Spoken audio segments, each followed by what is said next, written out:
축복합니다. 하나님이 함께 하시고 하나님이 도우시는 복된 성도들이 되시기를 축복합니다. 우리 옆에 분들 한번 같이 인사하겠습니다. 하나님은 살아계십니다. 함께 기도의 산에 오릅시다.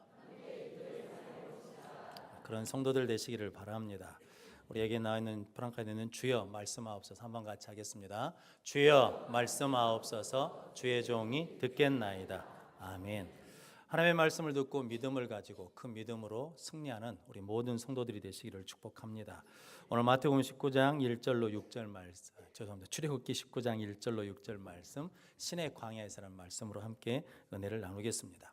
하나님께서 이스라엘 백성들을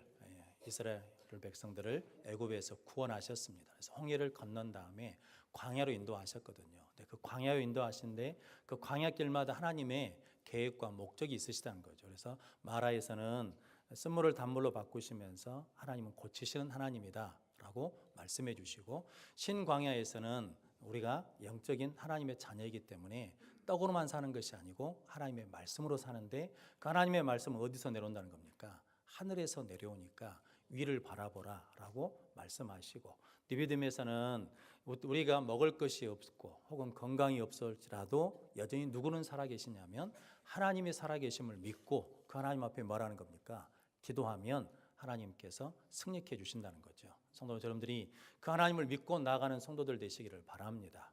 오늘 이제 애굽에서 나온 지 석 달이 되었다라고 오늘 19장 1절에서 말씀합니다. 그러면서 그들이 니비딤을 떠나 어디 왔냐면 신의 광야에서 장막을 쳤다는 거죠. 근데 거기에 무슨 산이 있다는 겁니까? 신의 산이 있다라는 겁니다. 그래서 학자들은 오늘 본문 말씀을 신의 산 언약이라고 합니다. 그런데 이게 실은 굉장히 중요한 말씀 중에 하나이기도 합니다. 왜냐하면 하나님께서 이스라엘 백성들을 구원하시고 인도하신 큰 목적이 뭐냐면 하나님의 소유가 되게 하고 하나님의 제사장의 나라가 되게 하고 하나님의 거룩한 백성이 되게 하기 위해서 그들을 구원해 오셨다라고 말씀합니다. 그럼 여러분들이 오늘 말씀을 통해서 하나님이 우리를 구원하신 목적대로, 창조하신 목적대로 쓰임 받으시기를 주님의 이름으로 축복합니다. 아이들 키우실 때 레고라는 장난감이 있지 않습니까? 그 장난감을 가지고 놀라고 주면 어떤 아이들은 그 레고라는 장난감으로 비행기를 만들기도 하고 자동차를 만들기도 하고, 좀 큰 애들은 뭣도 만드냐면 집을 만들기도 합니다. 그런데 또 어떤 애들은 만들라고 놀으라고 줬더니 아무것도 안 만들고 그냥 흩어놓고 있는 애들도 있거든요.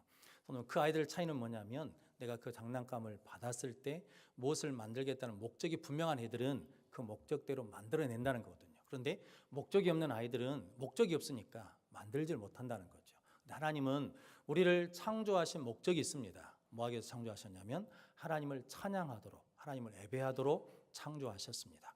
하나님 우리를 구원하신 목적이 있습니다. 그게 뭐냐면 하나님의 뜻대로 쓰임받도록 우리를 구원해 주셨다는 거거든요. 그런데 우리가 하나님을 믿으면서 그 목적을 잃어버리면 우리 인생을 끝났을 때 우리에게 하나님 앞에 드릴 목적에 그림이 없다는 거죠. 혹은 우리가 자동차를 만들어서 드리거나 배를 만들어서 드려야 되는데 우리가 그것을 만들어가는 것을 잃어버릴 수 있다는 겁니다. 그러므로 오늘 말씀을 통해서 하나님께서 우리를 구원하신 목적의 뜻을 이루어가고 확인하고 그런 성도들이 되시기를 주님의 이름으로 축복합니다. 그래서 첫 번째는 뭐냐면 우리는 하나님의 소유다라고 말씀합니다.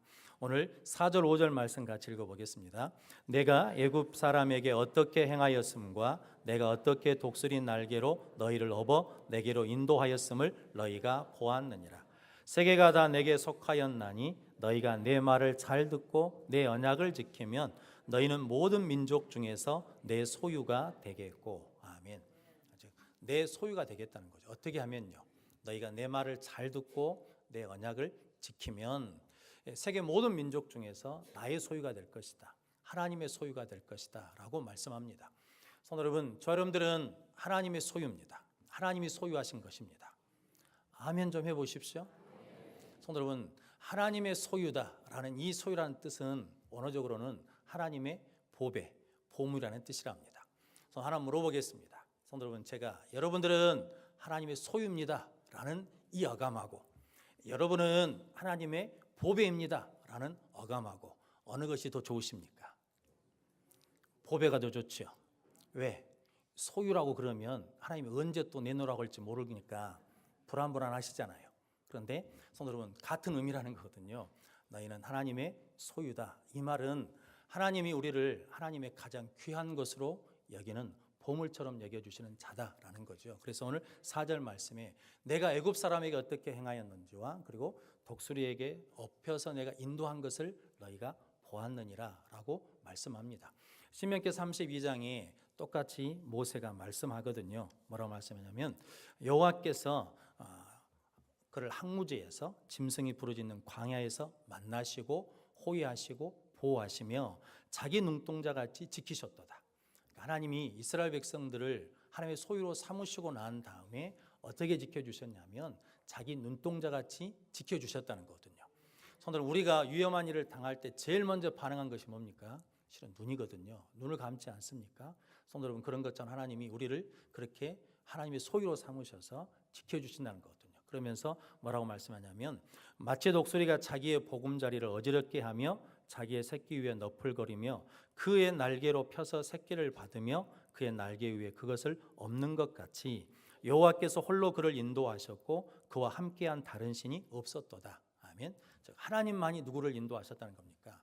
이스라엘 백성들을 지키시고 인도하셨다는 거거든요. 독수리는 가장 높은 곳에다 집을 짓잖아요. 그리고 난 다음에 새끼가 부화해서 어느 정도 크면 그 안에 있는 푹신푹신하게 하는 털이나 집들을 제거해 버린답니다. 뭐만 남냐면 나뭇가지만 남죠. 그러면 새끼가 그것에 부딪히니까 아프잖아요. 그러니까 어디에 나오라고? 보금자리에서 나오라고, 집에서 나오라고. 그래가지고 낭떠러지로 밀고 가가지고 떨어뜨리죠. 왜 떨어뜨립니까? 죽으라고 떨어뜨린 것이 아니라 너는 뭐 하는 사람이 뭐 해야 되니까? 날아야 되니까. 독수리로 날아야 되니까 이제 날개짓을 하라는 거죠. 그런데 새끼는 엄마가 그때마다 꼬박꼬박 먹여주는 먹이 때문에 그게 좋거든요. 그러니까 날지 않으려고 그래요. 그러니까 엄마 독수리가 땅에 낭떠러지에다 떨쳐버리거든요. 그러면 새끼가 뭐 하겠다고? 살겠다고 날개짓을 하는데 아직 힘이 없으니까 몇 번 날개짓하다가 떨어진단 말이죠. 그러면 그때 어미 독수리가 나와가지고 뭐냐면 날개를 펴서 그 새끼를 날개로 받아준다는 거죠. 그걸 한 번만 하는 것이 아니라 어떻게 합니까?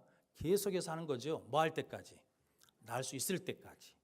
독수리로 날 때까지 그렇게 한다는 거죠. 근데 누가 그렇게 하신다는 겁니까? 하나님이 우리에게 그렇게 하신다는 거죠. 우리가 예수를 믿고 구원받아서 하나님의 자녀대로 살고 싶거든요. 살려고 마음도 먹어요. 노력도 해봐요. 그런데 또 뭐합니까? 실패하고 넘어져요. 근데 그때마다 하나님이 야, 너 뭐하냐? 이렇게 나무라신 것이 아니라 그때마다 뭐하냐면 다시 우리를 붙들어 주시고 세워주셔서 또 날게 하시고 또 날게 하셔서 하나님의 자녀로 날게 하도록 지켜주신다는 거죠. 성도 여러분들이 그런 하나님의 인도와 하나님의 보호하심과 지키심을 받는 하나님의 소유인 것을 믿으시기를 주님으로 축복합니다. 그래서 우리는 하나님의 보배입니다. 하나님의 귀중한 자들인 것을 깨달으시기를 축복합니다. 2017년 8월 28일 미국에서 빌 코너라는 아버지가 계시는데 그 아버지 아들과 딸이 여행을 가서 수영장에서 사고가 났답니다. 그래서 아들은 이게 심폐소생되고 살아났는데 딸은 그만 뇌사 상태가 되고 말았답니다. 그런데 딸은 장기 기증자해 가지고 호흡기만 붙여놓은 거예요. 뭐냐면 맞는 사람, 수혜자가 있으면 장기를 기증하려고. 수혜자가 나타나가지고 4명에게 장기를 줬답니다. 그런데 이게 아버지가 딸을 그렇게 보내고 난 다음에 늘 딸이 그립지 않겠습니까? 미국에 우리나라 어버이날처럼 아버지의 날이 있답니다. 그 아버지 날에 4,000km 자전거를 횡단하기로 했어요. 딸의 사진을 붙여가지고 어려운 사람들이 있으면 살리자는 의미로. 그러면서 장기 기증 받은 4사람한테 편지를 보냈답니다. 내가 만나고 싶다고. 그랬더니 3명은 거절하고 1명만 찾아오면 만나주겠다고 했답니다. 그래서 자전거를 타고 약 2,000km 자전거로 갔답니다. 갔더니 흑인 청년이에요. 딸의 심장을 받은 사람이 와가지고 이제 안으면서 반갑게 인사하면서 아버지도 소개하고 이렇게 가족을 소개했어요. 그러면서 이 청년이 청진기를 가져갔어요. 그래가지고 그 딸 아버지 귀에 대주고 자기 심장에다 청진기를 댔습니다. 그러면서 누구 소리를 들으라고? 심장 소리를 들으라고. 그 심장이 누구 건데? 그 아버지의 딸 거예요. 그러니까 그 딸의 심장 소리를 들으라고. 그러면서 아버지가 얼마나 울겠습니까? 그러면서 그 아버지가 그러거든요. 나는 딸과 아들이 생겼다는 거죠. 내 딸은 여전히 심장이 뛰어서 그 속에서 살아있고 내 딸의 심장을 가진 이 청년이 이제 누구 아들이라는 겁니까? 내 아들이라는 거죠. 빌립보서 1장 8절에 바울이 똑같이 고백하거든요. 내가 그리스도의 심장으로 너희 무리를 얼마나 사모하는지 하나님이 내 증인이시니라. 그러니까 내가 뭘 가졌다는 겁니까? 그리스도의 심장을 가졌다는 거예요. 너는 이제 예수 심장을 가지고 있다라는 겁니다. 그러면서 로마서 14장 8절에 말하기를 살아도 주를 위하여 살고 죽어도 주를 위하여 죽나니 사나 죽으나 우리는 주의 것이로다. 이제 나는 누구 것이 됐다는 겁니까? 주의 것이 되었다라고 고백합니다. 그러면서 바울이 잘 아시는 것처럼 고린도전서 10장 31절에 너희가 먹든지 마시든지 무엇을 하든지 다 하나님의 영광을 위하여 하라라고 말씀합니다. 그럼 이제 우리는 누구 것이 되었으니까? 하나님의 것이 되었으니까, 하나님의 소유가 되었으니까, 하나님의 보배가 되었으니까 이제 누구를 위해 살라는 겁니까? 하나님의 영광을 위해 살라고 말씀하십니다. 이사야 43장 1절에 똑같이 이렇게 말씀합니다. 야곱아 너를 창조하신 여호와께서 지금 말씀하시느니라. 이스라엘아 너를 지으신 이가 말씀하시느니라. 너는 두려워하지 말라. 내가 너를 구속하였고 내가 너를 지명하여 불렀나니 너는 내 것이라. 아멘.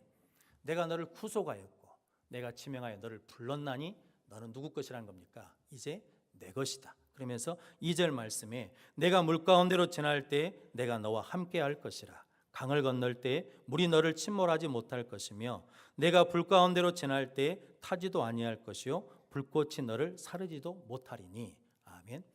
내가 너와 함께해서 물이 너를 침범하지 못하고 불이 너를 사르지 못한다는 거죠. 왜? 내 것이 됐으니까, 하나님의 것이 됐으니까 누가 지켜주신다는 겁니까? 하나님이 지켜주신다는 거거든요. 그래서 우리는 누구 소유가 될 때, 하나님의 소유가 될 때 지킴받을 수 있고 보호받을 수 있습니다. 그래서 성도 여러분, 여러분은 우리는 하나님의 소유입니다 라고 했을 때 뒤끝이 좀 이상한 것은 쏟고 있는 거예요. 하나님이 우리 거 빼앗지 않습니다. 빼앗는 분이 아니시라 우리에게 더 주시는 하나님이시거든요. 그러면 여러분들이 하나님의 소유가 됐다는 것은 하나님이 뭐 하시겠다는 겁니까? 지키시고 보호하시겠다는 거죠. 포문불 사건도 아시지 않습니까? 사드락 메삭 아벳느고가 포문불에 들어갔는데 하나님이 그곳에 함께 하셔서 그들의 머리털도 타지 않도록 뭐 해주셨습니까? 지켜주셨습니다. 성도 여러분, 하나님이 우리를 그렇게 지켜주실 줄로 믿습니다. 성도 여러분, 여러분들이 하나님의 소유로 살아가는 귀한 성도들이 되시기를 주님의 이름으로 축복합니다. 우리 안에 뭐가 뛰고 있다고? 예수 심장이 뛰고 있는 자들입니다. 성도 여러분, 그 능력으로 살아가시기를 주님의 이름으로 축복합니다. 두 번째는 우리는 제사장 나라입니다. 오늘 6절 말씀 같이 읽어보겠습니다. 너희가 내게 대하여 제사장 나라가 되며 거룩한 백성이 되리라. 너는 이 말을 이스라엘 자손에게 전할지니라. 아멘. 너희에게 대하여, 너희가 내게 대하여 제사장 나라가 되리라 라고 말씀하십니다. 성도 여러분, 제사장은 하나님과 사람 사이에서, 하나님과 성도 사이에서 중재하는 자입니다. 중보하는 자이거든요. 죄를 사하도록 제사를 드려준 자가 제사장이고, 그리고 백성들을 축복하는 것이 제사장이거든요. 그러니까 제사장은 자기를 위해 사는 자가 아니라 하나님과 이웃을 위해 사는 자가 제사장이거든요. 하나님이 우리를 뭘로 불러주셨다는 겁니까? 거룩한 제사장, 제사장 나라가 되게 주시겠다는 거죠. 성도 여러분, 하나님은 우리가 이스라엘 백성인, 영적인 이스라엘 백성인 우리가 이 땅에 뭘로 살기를 원하시냐면 제사장으로 살기를 원하신다는 거죠. 아브라함을 하나님께서 부르지 않습니까? 내 본토 친척 아비 집을 떠나 내가 지시할 땅으로 가라. 너는 뭐가 될지라? 복이 될지라. 그러니까 복이 된다는 거거든요. 그러면서 아브라함이 소돔과 고모라 성을 멸망시키겠다고 하나님이 말씀하실 때 그곳에 누가 있으니까? 조카 롯이 있으니까 하나님 앞에 뭐 합니까? 구원해 달라고 기도하지 않습니까? 그게 제사장의 역할이거든요. 성도 여러분, 이게 요셉이 누구 집에 종으로 팔려가냐면 보디발의 집에 종으로 팔려갑니다. 근데 보디발이 보니까 하나님이 함께하는 사람이거든요. 그래서 보디발이 있는 모든 것을 다 누구에게 맡기냐면 자기 집의 모든 것을 요셉에게 맡깁니다. 근데 성경은 이렇게 말하거든요. 요셉에게 자기의 집과 그의 모든 소유물을 주관하게 한 때부터 여호와께서 요셉을 위하여 그 애굽 사람의 집에 복을 내리심으로 여호와의 복이 그의 집과 밭에 있는 모든 소유에 미친지라. 그러니까 하나님이 요셉을 통해서 누구를 축복해 주셨다는 겁니까? 보디발을 축복하셨다는 거거든요. 성도 여러분, 저 여러분들은 제사장입니다. 그래서 여러분들이 가는 곳마다 복의 사람이 되시기를 주님으로 축복합니다. 야곱이 삼촌 나반의 집에 가거든요. 그런데 나반이 원래는 부자가 아니었습니다. 그런데 누가 들어와서 야곱이 들어와서 부자가 됐거든요. 그런데 야곱이 집에 가겠다 그러거든요. 그러니까 삼촌 나반이 보내줍니까? 안 보내줍니까? 안 보내줘요. 왜냐하면 야곱 때문에 지금 누가 복을 받고 있는데, 내가 복을 받고 있는데 네가 가버리면 뭐가 끊길까 봐, 복이 끊길까 봐 못 가게 막거든요.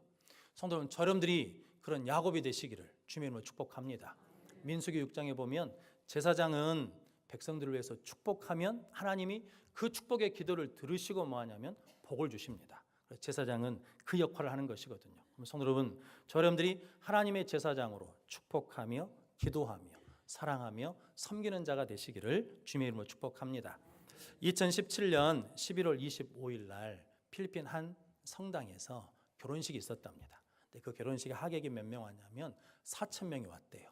뭔 하객이 이렇게 많이 왔냐라고 봤더니 그 신랑이 마르크스 필리핀 전 대통령 손자고, 그 신부가 누구냐면 마르크스 대통령의 정적이었던, 정치적으로 싸웠던 그 집의 소녀라는 거죠. 1965년 마르크스라는 사람하고 망골로푸스라는 사람이 대통령 선거에 같이 나갔답니다. 누가 대통령이 됐냐면 마르크스가 대통령이 당선이 됐어요.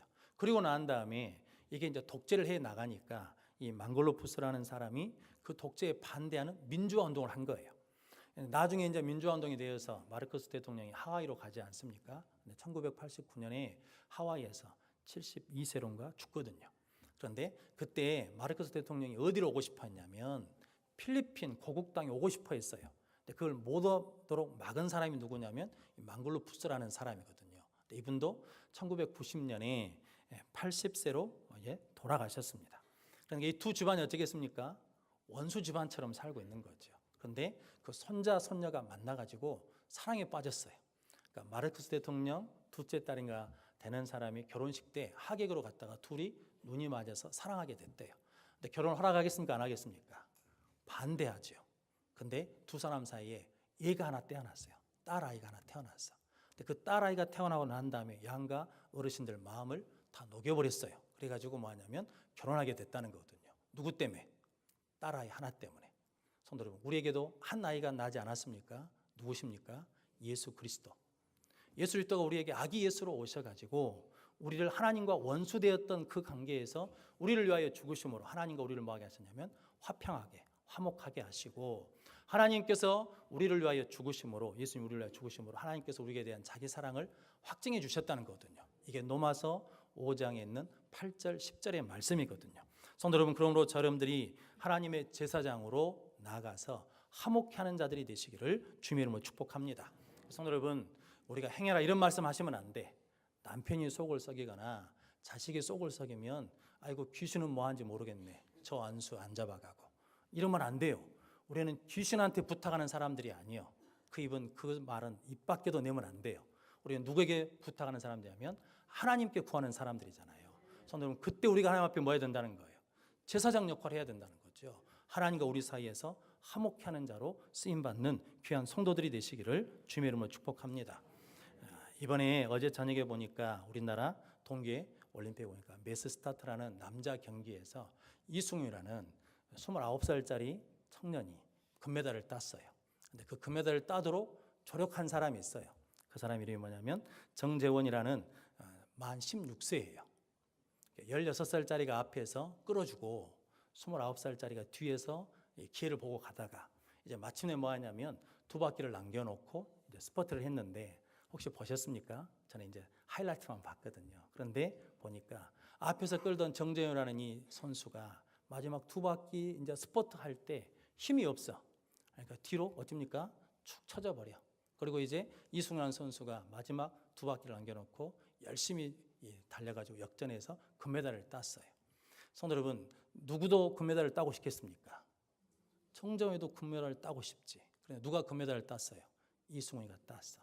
성도 여러분, 사람들은 누구만 기억하겠습니까? 금메달 딴 사람만 기억하죠. 그런데 하나님이 우리나라를 축복하신다는 것을 알았습니다. 성도 여러분, 이승훈이라는 사람이 선수가 좋지 않겠습니까? 기뻐하면서 이렇게 트랙을 돌면서 정재훈 선수에게 찾아갔어요. 그 손을 찾아갔어. 그러면서 등을 두드려주면서 그의 손을 들어줬어. 그의 손을. 이 금메달은 누구 거라는 거예요? 네 거다라는 거죠. 네 거. 나만 딴 것이 아니라 너도 금메달을 딴 것이다라고 손을 들어줬어요. 그런데 아나운서가 뭐라고 말했냐면 그 모습을 보면서 대한민국의 승리입니다. 그랬어요. 성도 여러분, 우리도 마찬가지지 않겠습니까? 누군가가 조력해줘야 돼. 누군가가 도와줘야 돼. 누군가가 힘이 되어줘야 돼. 그때 승리할 때 하나님이 누구의 승리라고 그러겠습니까? 이것은 하나님의 승리입니다 라고 고백할 수 있는 저와 여러분들이 되시기를 주님의 이름으로 축복합니다. 성도 여러분, 그러기 위해서는 뭐가 되냐면 우리가 제사장인 걸 잃어버리면 안 돼요. 우리는 제사장이다라는 거죠. 이것을 하나님께서 신의 광야에서 이스라엘 백성들에게 말씀하시는 거거든요. 너희는 거룩한 제사장이다. 제사장 나라다. 성도 여러분, 나라가 될 것이가 아니라 제사장 나라가 된다라고 말씀하거든요. 성도 여러분, 저러분들이 하나님의 말씀을 잘 듣고 그 언약의 말씀을 지킴으로 제사장 나라가 되시기를 주님의 이름으로 축복합니다. 스데반이 사도행전 7장에 보니까 돌에 맞지 않습니까? 돌에 맞으면서 두 가지 기도하거든요. 뭐라고 기도하냐면 주 예수여 내 영혼을 받으시옵소서라고 기도하고 주여 이 죄를 그들에게 돌리지 마옵소서 이 말을 하고 자니라 그러거든요. 돌에 맞아봤습니까? 돌에 안 맞아봤으면 이게 모르죠. 전 돌에 맞아봤거든요. 대학교 다니면서 데모하다가 돌에 맞아봤는데 돌에 맞으면 나타나는 증상이 있습니다. 그게 뭔지 압니까? 신경질이 팍 납니다. 그리고 화가 확 납니다.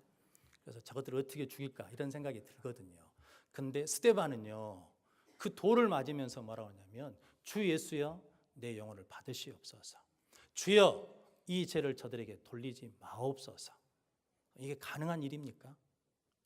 성도 여러분, 스데반이 믿는 예수, 우리가 믿는 예수 같은 겁니까? 다른 겁니까?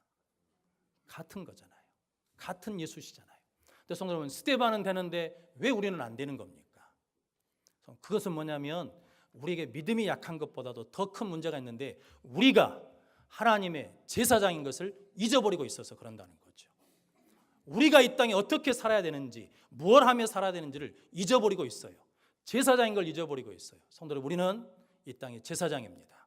하나님 우리를 그렇게 부르셨습니다. 그렇게 우리를 구원하셨습니다. 성도자분들이 이 땅의 제사장으로 살아가시기를 주님의 이름으로 축복합니다.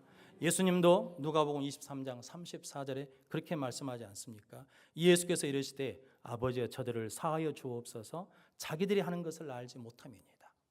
예수님도 이 땅에 대제사장으로 오셨다고 그러지 않습니까? 예수님이 자기를 십자가에 못 박는 사람들, 자기를 욕하고 비방하는 사람들을 향해서 하나님 앞에 아버지 저들을 사하여 주옵소서 자기들이 하는 것을 알지 못함이니이다. 성도 여러분, 저러분들이 이 삶을 살으려고 예수께서 우리에게 찾아오셨습니다. 우리를 구원해 주셨습니다. 우리를 제사장으로 삼아 주셨습니다. 성도 여러분, 저러분들이 그 삶을 살아내시기를 주님의 이름으로 축복합니다. 세 번째는 우리는 거룩한 백성입니다. 오늘 6절 말씀 한 번 더 같이 읽어보겠습니다. 너희가 내게 대하여 제사장 나라가 되며 거룩한 백성이 되리라. 너는 이 말을 이스라엘 자손에게 전할지니라. 아멘. 원래 거룩이라는 단어는 하나님께 쓰는 단어입니다. 거룩은 구별된다는 거거든요. 성도 여러분, 하나님께서는 내가 거룩하니 너희도 뭐라고? 거룩하라고 말씀하십니다. 성도 여러분, 거룩은 이 땅에 우리가 구별된 자로 사는 것을 거룩이라 그러거든요. 성도 여러분, 삭개오가 누가복음 19장에 보니까 예수님을 만나려고 찾아왔거든요. 근데 사람이 너무 많아요. 자기는 키가 작아. 그래서 어떻게 합니까? 앞으로 나가가지고 돌감람나무에 올라갑니다. 옛날 성경 뽕나무에 올라갔어요. 그래서 예수님이 그 삭개오를 바라보시고 삭개오야 내려오라. 내가 네 집에 유하여 하겠다라고 말씀하거든요. 예수님이 삭개오를 받아주신 거죠. 삭개오의 집에 들어가 준 거죠. 그때 삭개오가 뭐라고 그럽니까? 성도 여러분, 다른 이야기가 없습니다. 예수님이 삭개오한테 야, 너 가난한 자에게 재산 절반 팔아서 줘라. 이런 말씀이 없거든요. 근데 예수님을 만나고 난 다음에 삭개오가 그러지 않습니까? 내 재산의 반을 나눠서 누구에게 주고 가난한 자에게 주고 내가 남에게 토색한 일이 있으면 몇 배로 갚겠다는 겁니까?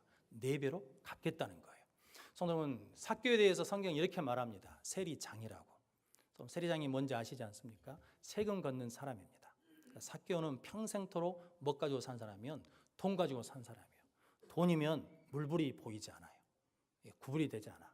그냥 돈만 된다 그러면 그냥 생명 바쳐서 가서 거둬오는 사람이었거든요. 근데 누굴 만나고 예수님을 만나고 돈이 아닌 가난한 사람이 보이네요.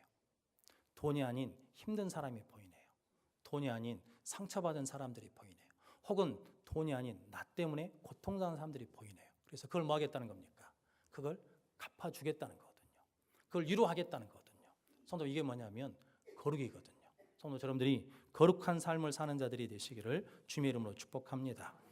독일 어느 조각가가 예수님 얼굴을 조각하기로 이게 마음을 먹었답니다. 그래서 4년 동안 조각을 했대요. 작품을 완성한 다음에 주일학교 애들한테 물어봤답니다. 야, 이게 누구로 보이냐라고 물어봤더니 유명한 사람으로 보이는데, 그랬더니 이 조각가 다시 6년 동안 작업을 해가지고 작품을 완성했어요. 그러고 난 다음에 주일학교 애들한테 물어봤대요. 이게 누구로 보이냐? 그랬더니 예수님으로 보이는데요, 그랬다는 거죠. 그래서 그 작품이 완성됐다고 마쳤답니다. 이 소식을 프랑스에서 들었답니다. 그래가지고 이 조각가한테 우리 프랑스에서 비너스 상을 조각하려고 하니까 와서 조각해 달라는 거죠. 그러면 후하게 대접하겠다고. 그랬더니 이 조각가가 그랬답니다. 내 손은 예수님을 조각한 거룩한 손이므로 당신 나라의 우상을 조각할 수는 없습니다 라면서 거절했다는 거거든요. 성도 여러분, 이게 내 손이 어떤 손이니까, 이제 거룩한 손이 되었으니까 이게 속된 일에 쓰임받지 않겠다라고 거절했다는 거거든요. 성도 여러분, 에스겔서 42장 20절에 보면 에스겔이 성전 담을 측량하는 사건이 나옵니다. 에스겔이 성전 담을 측량하거든요. 그러면서 에스겔 42장 20절에 이렇게 말씀합니다. 성전 담을 측량하는데 그 담은 거룩한 것과 속된 것을 구별하는 것이더라. 그 담이 무엇을 구별하냐면 성전의 담이 거룩한 것과 속된 것을 구별하는 담이라는 거죠. 좀 교회가 세상에 거룩한 것과 속된 것을 구별하는 하나님의 집이 되어야 될 줄로 믿습니다. 성도는 목사가 거룩한 것과 속된 것을 구별하는 사람이 돼야죠. 성도가 세상에 나가서 거룩한 것과 속된 것을 구별하여 보여주는 자가 돼야 될 줄로 믿습니다. 그래서 우리에게 하나님이 뭐라고 하냐면 너희는 거룩한 백성이 되리라 라고 말씀하시는 것입니다. 성도 여러분, 알코올 중독자를 상담하는 상담사가 술을 조금만 드십시오 이렇게 상담하지는 않습니다. 술을 뭐 하라고? 술을 끊으라고 하죠. 도둑을 재판하는 판사가 도둑질을 날마다 해서 되겠습니까? 주말에만 하십시오 이렇게 판결하지는 않지요. 성도 여러분, 오늘 하나님이 우리에게 말씀하시는 것도 적당히 하라는 게 아니라 우리를 거룩하게 살라라고 말씀하시거든요.